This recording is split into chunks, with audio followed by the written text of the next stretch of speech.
Friends, स्वागत है आपका मेरे यूट्यूब चैनल में। अगर आप छत्तीसगढ़ नमूना सहायक लैब असिस्टेंट परीक्षा 2026 की तैयारी करें तो आज का वीडियो काफ़ी इंपॉर्टेंट होने वाला है।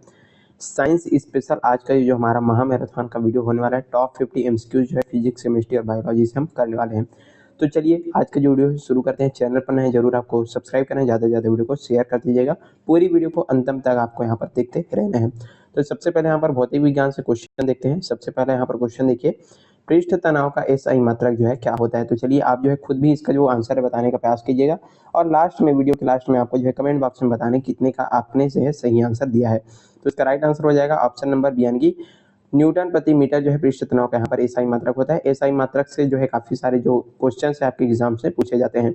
पृष्ठ तनाव द्रव के पृष्ठ के प्रति एकांक लंबाई पर नगण्य वाला बल होता है, अतः इसका एसआई मात्रक न्यूटन प्रति मीटर यहाँ पर होता है। तो इसको आपको यहाँ पर याद रख लेना है। इसी तरीके से पूरे व्याख्या के साथ सारी यहाँ पर चीजों को हम समझने वाले हैं। आगे बढ़ते हैं। अगला यहाँ पर क्वेश्चन देखिए, जब प्रकाश की किरण एक सघन माध्यम से विरल माध्यम में प्रवेश करती है तो आपतन कोण का मान क्रांति कोण से अधिक होने पर कौन सी घटना जो है घटित होती है। तो चलिए बताइए, इसका राइट आंसर आपको यहाँ पर बताना है। ऑप्शन देख सकते हैं, वर्तन, विवर्तन, पूर्ण आंतरिक परावर्तन और है व्यतिकरण। इसका सही आंसर हो जाएगा ऑप्शन नंबर सी, यानी कि पूर्ण आंतरिक परावर्तन। चलिए देखिए, जब भी जो है प्रकाश क्या करता है, सघन से विरल माध्यम में जाता है तो आपतन कोण क्रांतिक कोण से बड़ा हो जाता है। तो प्रकाश की जो किरण है उसी माध्यम में पूरी तरीके से लौट आती है। ऑप्टिकल फाइबर इसी सिद्धांत पर जो है कार्य करता है, याद रखिएगा। आगे बढ़ते हैं। अगला यहाँ पर क्वेश्चन देखिए, ध्वनि तरंगों के संदर्भ में निम्नलिखित में से कौन सा जो कथन है सत्य है, ये आपको यहाँ पर बताना है। पहला कथन देखिए, ध्वनि तरंगे अनुप्रस्थ तरंगे होती है जो निर्वात में गमन कर सकती है। उसके बाद है, ध्वनि तरंगे अनुदैर्ध्य यांत्रिक तरंगे होती है जिन्हें गमन के लिए माध्यम की आवश्यकता होती है। ध्वनि की चाल निर्वात में सबसे अधिक यहाँ पर होती है और ध्वनि की चाल में तापमान पर कोई यहाँ पर प्रभाव नहीं पड़ता।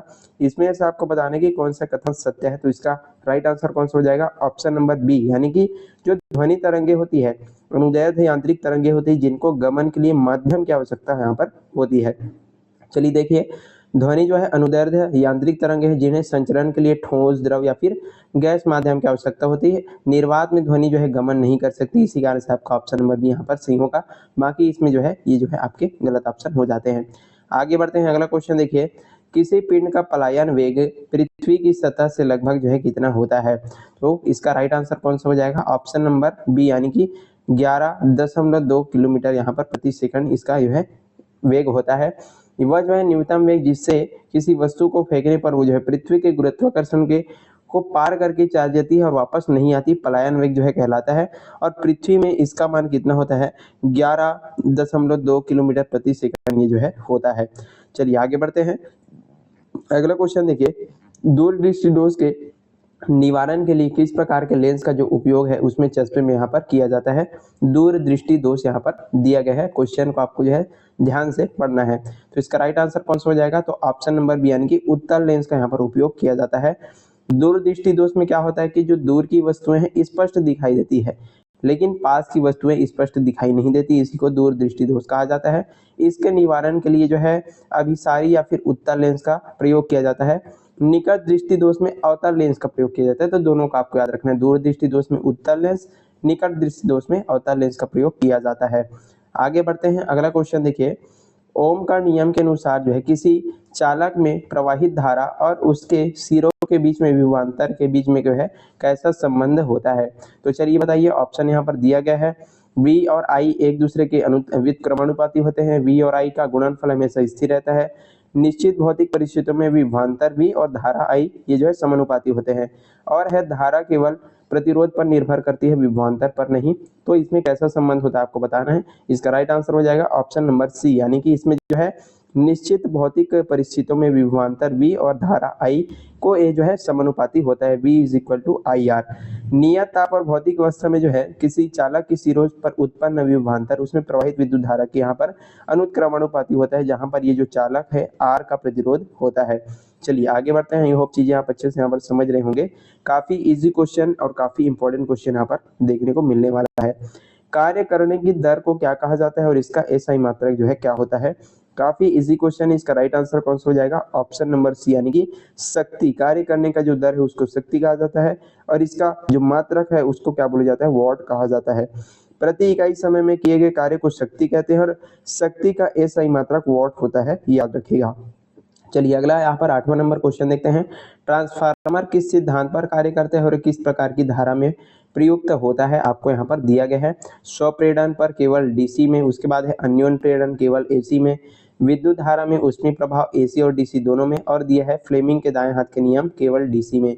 तो इसका राइट आंसर कौन सा हो जाएगा, ऑप्शन नंबर बी यानी कि अन्योन प्रेरण पर केवल एसी में जो है काम करता है। ट्रांसफार्मर जो है अन्योन्य प्रेरण के सिद्धांत पर कार्य करने वाली एक स्थिर युक्ति है और ये केवल जो है प्रत्यावर्ती धारा यानी कि एसी वोल्टेज को घटाने या बढ़ाने पर जो है काम करती है। आगे बढ़ते हैं, अगला क्वेश्चन देखिए। सूर्य से पृथ्वी तक ऊष्मा का स्थानांतरण मुख्य रूप से किस विधि के द्वारा यहाँ पर होता है। सूर्य से पृथ्वी तक ऊष्मा का स्थानांतरण यहाँ पर पूछा जा रहा है। इसका राइट आंसर हो जाएगा ऑप्शन नंबर सी यानी कि विकिरण के माध्यम से। विकिरण ऊष्मा स्थानांतरण की वह विधि है जिसमें किसी माध्यम की आवश्यकता नहीं होती। सूर्य की ऊष्मा जो है विद्युत चुम्बकीय तरंगों के रूप में निर्वात से होकर के पृथ्वी तक ये जो है पहुंच जाती है। तो याद रखिएगा विकिरण को। आगे बढ़ते हैं, प्रकाश विद्युत प्रभाव की व्याख्या करने के लिए जो है वर्ष 1921 में किसे भौतिकी का नोबेल पुरस्कार जो है प्रदान किया गया था। इस तरीके से कुछ जो क्वेश्चंस वो भी कई बार एग्जाम्स में देते हैं, तो आपको भी इनको जो है प्रैक्टिस करना है। तो इसका राइट आंसर कौन सा हो जाएगा, ऑप्शन नंबर बी यानी कि अल्बर्ट आइंस्टीन। अल्बर्ट आइंस्टीन ने 1905 में क्या किया था, फोटोन सिद्धांत पर आधारित प्रकाश विद्युत प्रबल की जो है सफल व्याख्या की थी, जिसके लिए उनको जो है 1921 में भौतिकी का नोबेल पुरस्कार यहाँ पर मिला था। अगला क्वेश्चन देखते हैं 11वां नंबर। किसी विद्युत चालक का विद्युत प्रतिरोध जो है निम्नलिखित में से किस पर निर्भर करता है। केवल चालक की लंबाई पर, अनुप्रस्थ कांट के क्षेत्रफल पर, चालक के पदार्थ की प्रकृति और ताप पर, या फिर लंबाई, अनुप्रस्थ कांट के क्षेत्रफल, पदार्थ की प्रकृति और ताप सभी पर। तो आपको यहाँ पर बताना है इसका राइट आंसर क्या हो जाएगा। तो इसका राइट आंसर हो जाएगा ऑप्शन नंबर डी यानी कि ये जो है लंबाई, अनुप्रस्थ कांट के क्षेत्रफल, पदार्थ की प्रकृति और ताप सभी पर निर्भर करता है। देखिए प्रतिरोध का सूत्र क्या होता है यहाँ पर दिया गया है। प्रतिरोध लंबाई का समानुपाती क्षेत्रफल की व्युत्क्रमानुपाती और ताप और दाब प्रकृति पर जो है निर्भर करता है। तो इसको आपको यहाँ पर याद रख लेना है। आगे बढ़ते हैं, अगला यहाँ पर क्वेश्चन देखिए। नाभिकीय रिएक्टर में मंदक के रूप में मुख्य रूप से किसका उपयोग है यहाँ पर होता है। तो इसका राइट आंसर हो जाएगा ऑप्शन नंबर सी यानी कि भारी जल और ग्रेफाइट दोनों का। चलिए समझिए, नाभिकीय विखंडन के दौरान तीव्र गति वाले जो न्यूट्रॉनों की गति धीमा करने के लिए उसमें भारी जल और ग्रेफाइट का उपयोग मंदक के रूप में होता है। कैडमियम और बोरोन में छड़ों का जो प्रयोग है नियंत्रण के रूप में यहाँ पर होता है। तो याद रखिए। आगे बढ़ते हैं, अगला क्वेश्चन देखिए। एक समतल दर्पण की फोकस दूरी जो है कितनी होती है। काफी इजी क्वेश्चन ये जो है होने वाला है। तो इसका राइट आंसर हो जाएगा ऑप्शन नंबर सी यानी कि अनंत। समतल दर्पण की वक्रता त्रिज्या अनंत होती है, इसलिए इसकी फोकस दूरी भी क्या होती है, अनंत होती है, और इसकी जो क्षमता है वो शून्य होती है। आगे बढ़ते हैं, अगला क्वेश्चन देखिए। रॉकेट का प्रक्षेपण किस भौतिक संरक्षण नियम पर ये जो है आधारित होता है। तो इसका राइट आंसर हो जाएगा ऑप्शन नंबर बी, रेखीय संवेग संरक्षण का नियम। रॉकेट का उड़ना जो है न्यूटन की गति के तीसरे नियम यानी कि क्रिया प्रतिक्रिया और रेखीय संवेग संरक्षण के नियम पर आधारित होता है। ईंधन के पीछे जलने से निकलने वाली जो गैस है रॉकेट को आगे की ओर क्या करती है, संवेग जो है प्रदान करती है। 15 नंबर क्वेश्चन देखते हैं। तारों का टिमटिमाना प्रकाश की किस घटना का परिणाम है।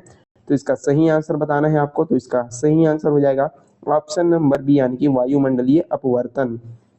पृथ्वी के वायुमंडल की विभिन्न जो है परतें और घनत्व जो है तापमान इसका जो है लगातार बदलता रहता है, जिससे तारों के आने वाला जो प्रकाश है बार बार अपरिवर्तित होता है और तारे जो है हमको टिमटिमाते हुए प्रतीत होते हैं।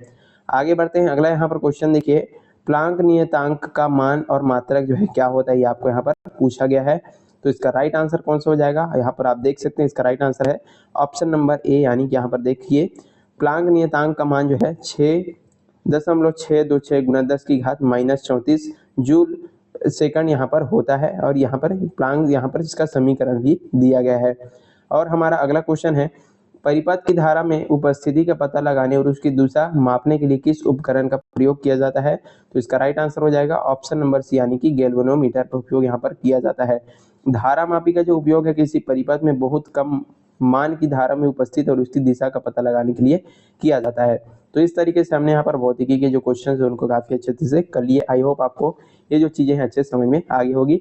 चलिए आगे बढ़ते हैं, रसायन विज्ञान से क्वेश्चन यहाँ पर देखते हैं। और अभी तक चैनल सब्सक्राइब नहीं किया जरूर सब्सक्राइब कर लीजिएगा। आपके जो एग्जाम की तैयारी काफी अच्छे तरीके से यहाँ पर करवाई जाती है। चलिए आगे बढ़ते हैं। यहाँ पर अगला क्वेश्चन देखते हैं, आधुनिक आवर्त सारणी में तत्वों के गुणों को किस आवर्त फलक के रूप में जो है वर्गीकृत किया गया है?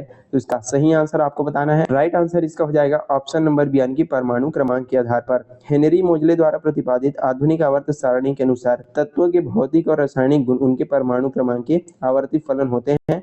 मेंडली की आवर्त सारणी किस पर आधारित है? तो परमाणु द्रव्यमान पर आधारित थी।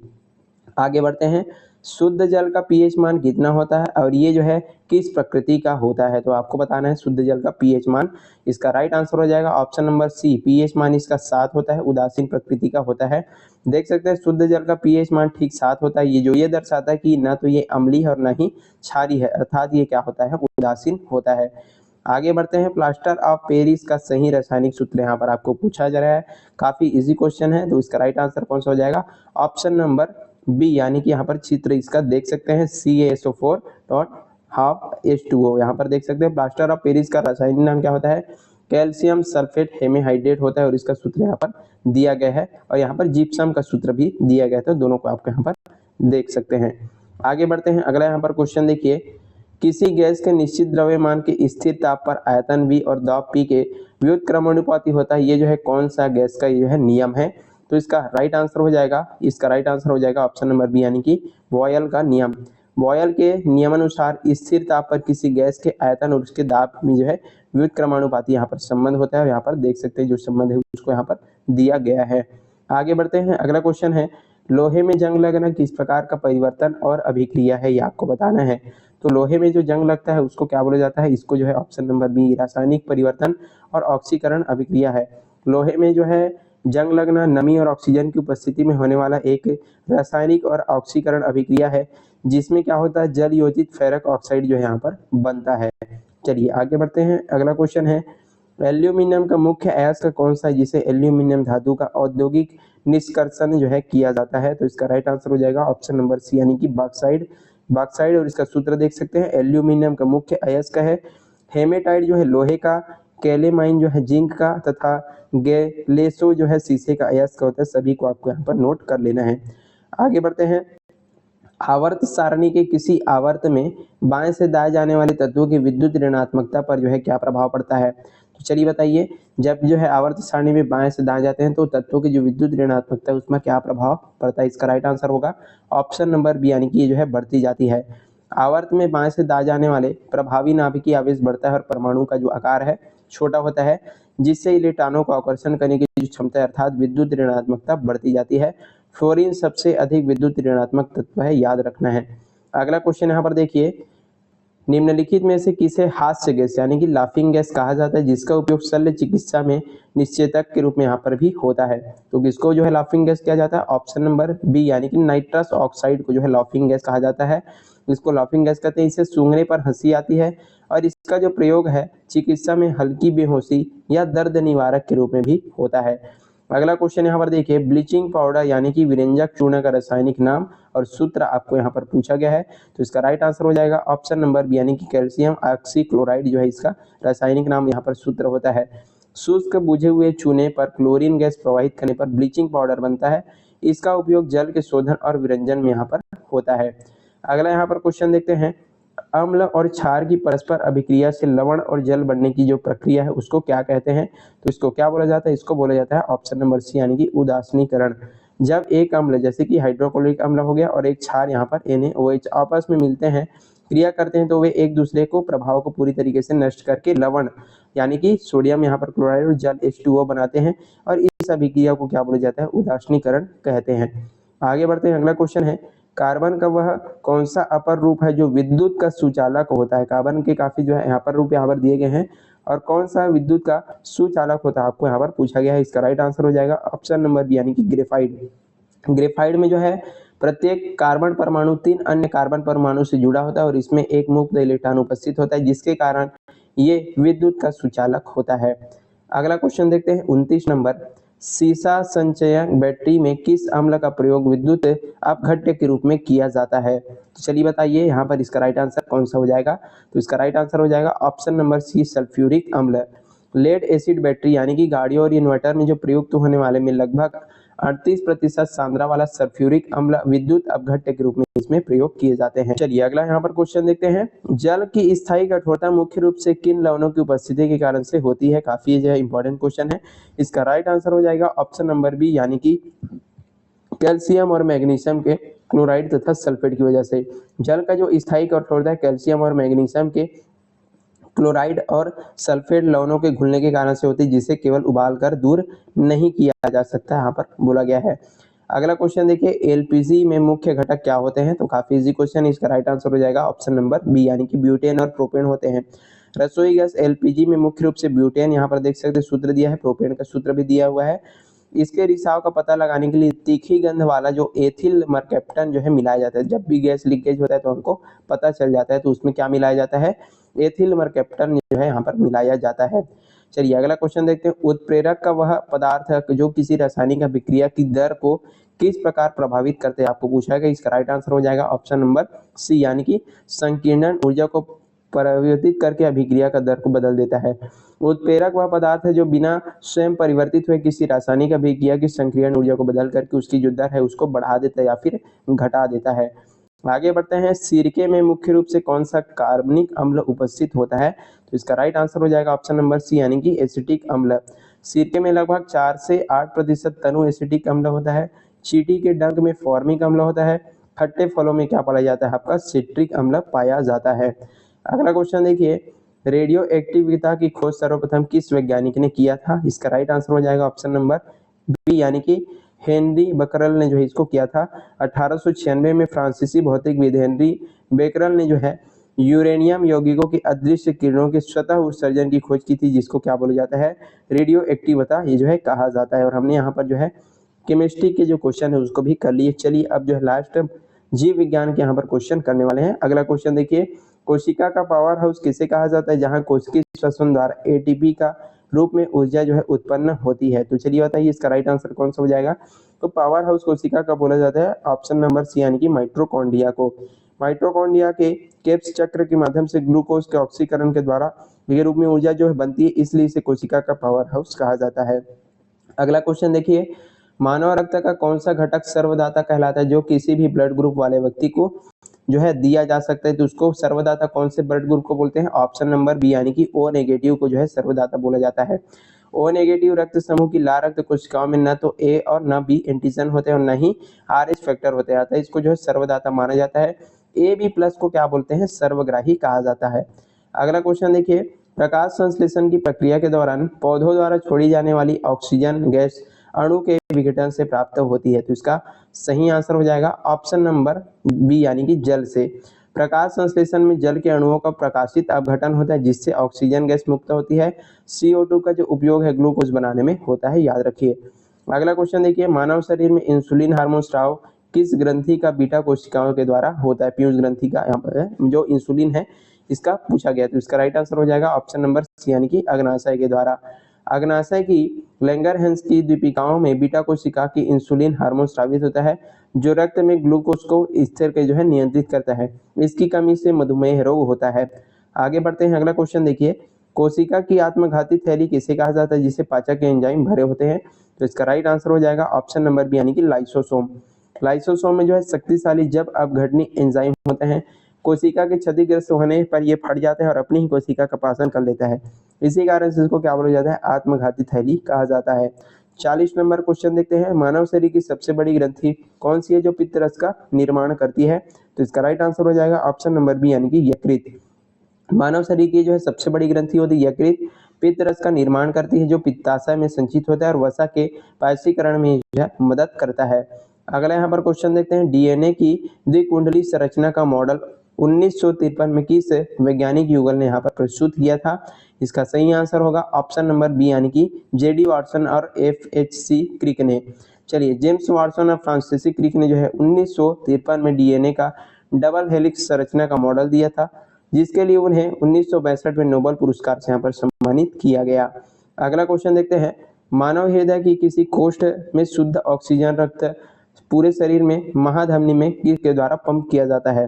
तो इसका राइट आंसर हो जाएगा ऑप्शन नंबर डी, यानी कि बायां निलय के द्वारा। फेफड़ों से ऑक्सीजन युक्त शुद्ध रक्त जो है बायां निलय में आता है, फिर जो है बायां निलय में जाता है। बायां निलय संकुचित होकर के महाधमनी के जरिए पूरे जो शुद्ध रक्त को पूरे शरीर में क्या करता है, भेज देता है। अगला क्वेश्चन देखते हैं, पौधों में जल और खनिजों का जो लवण का यहाँ पर जो संवहन है मुख्य रूप से किस ऊतक के द्वारा होता है? देख सकते हैं, तो इसका राइट आंसर हो जाएगा ऑप्शन नंबर बी यानी कि जाइलम के द्वारा। जाइलम ऊतकों द्वारा जड़ों का द्वारा अवशोषित जल और खनिज को पौधे के ऊपरी भागों तक पहुंचाया जाता है। फ्लोएम तक पत्तियों में भोजन बना जो ग्लूकोज है वो यहाँ पर संवहन होता है।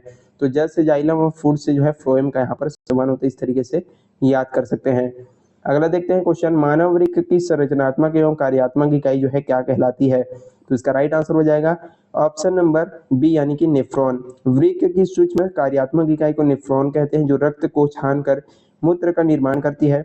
न्यूरॉन तंत्रिका तंत्र की इकाई है। आगे बढ़ते हैं, अगला क्वेश्चन देखते हैं, अनुवांशिकी का जनक इसे कहा जाता है जिन्होंने मटर के प्रयोग जो है मटर के पौधे पर अपने प्रयोग किए थे। तो किसको बोला जाता है अनुवांशिकी का जनक? इसका राइट आंसर हो जाएगा ऑप्शन नंबर बी यानी कि ग्रेगर जोहान मेंटल को। ऑस्ट्रिया के पादरी ग्रेगर जोहान मेंटल ने मटर के पौधे पर संकरण प्रयोग करके वंशागति के 3 मौलिक नियम यानी कि प्रभाविकता, पृथक्करण और स्वतंत्र अपव्यूह दिए थे। अगला क्वेश्चन है, पौधे को वृद्धि के जो है नियंत्रित करने वाले मुख्य पादप कौन सा हार्मोन ये जो है होता है, जो शीर्ष प्रभाविता के लिए उत्तरदायी होता है? तो इसका राइट आंसर हो जाएगा ऑप्शन नंबर ए यानी कि ऑक्सिन। ऑक्सिन हार्मोन प्रवाह के शीर्ष पर होता है और ये जो है कोशिका प्रवर्धन तथा पौधों की लंबाई में वृद्धि के लिए प्रेरित करता है। एथिलीन फलों को पकाने वाला क्या होता है? गैसीय हार्मोन होता है। आगे बढ़ते हैं, क्वेश्चन है 47 नंबर, एड्स रोग किस विषाणु के संक्रमण के कारण होते हैं जो मानव शरीर की प्रतिरक्षा प्रणाली को नष्ट कर देता है? तो इसका राइट आंसर हो जाएगा ऑप्शन नंबर बी यानी कि HIV। एड्स का यहाँ पर पूरा फॉर्म यहाँ पर दिया गया है। रोग जो है HIV के कारण से होता है जो हेल्पर टी कोशिकाओं को नष्ट करके शरीर की प्रतिरक्षा क्षमता को घटा देती है। अगला क्वेश्चन देखते हैं 48 नंबर, मानव शरीर में प्रोटीन के पाचन की शुरुआत मुख्य रूप से कहाँ से होती है और इसका कौन सा एंजाइम ये जो है होता है? इसका राइट आंसर हो जाएगा ऑप्शन नंबर बी यानी कि अमाशय से और पेप्सिन। देखिए, अमाशय की जठर ग्रंथियों में पेप्सिन एंजाइम जो है निकलता है, जो अम्लीय माध्यम में प्रोटीन और पेप्टोन्स और प्रोटीजोन्स को यहाँ पर तोड़ता है। अगला क्वेश्चन है, विटामिन सी का रासायनिक नाम क्या है? इसकी कमी से कौन सा रोग होता है? इसका राइट आंसर हो जाएगा ऑप्शन नंबर बी यानी कि स्कार्बिक अम्ल और स्कर्वी रोग होता है। विटामिन सी का रासायनिक नाम जो है स्कार्बिक एसिड है और ये जो है खट्टे फलों जैसे कि आंवला, नींबू में पाया जाता है। इसकी कमी से मसूड़े में खून आना और स्कर्वी रोग होता है। लास्ट हमारा क्वेश्चन देखते हैं, निम्नलिखित में से कौन सा रक्त घटक शरीर में संक्रमण और रोगों से रक्षा करने वाली सैनिक कोशिका कहलाता है? तो चलिए बताइए कौन सा इसका राइट आंसर हो जाएगा। इसका सही आंसर हो जाएगा ऑप्शन नंबर बी यानी कि श्वेत रक्त कणिकाएं, WBC। देखिए, श्वेत रक्त कणिकाएं शरीर में प्रवेश करने वाले हानिकारक रोगाणुओं और बैक्टीरिया को नष्ट करके एंटीबॉडी बनाती है, इसलिए इन्हें शरीर के सैनिक जो है कहा जाता है, याद रखिए। और यहीं पर आज का हमारा जो वीडियो समाप्त होता है, हमने काफी बेहतरीन तरीके से आपको पूरा महामैराथन हमारा करवा दिया। ये है आपके जो एग्जाम है लैब असिस्टेंट के लिए काफी इंपॉर्टेंट होने वाला है। ये वीडियो पसंद आया तो लाइक करना, ज्यादा से ज्यादा शेयर करना, चैनल पर नए जरूर आपको सब्सक्राइब कर लेना है। और भी इसी तरह के वीडियोस हमारे चैनल पर उपलब्ध हैं, जाकर के देख सकते हैं, भी तैयारी को मजबूत कर सकते हैं। चलिए, तब तक के लिए पढ़ते रहिएगा। Thank you so much. कितने क्वेश्चंस का आपने जो है सही जवाब दिया कमेंट में जरूर बताइएगा।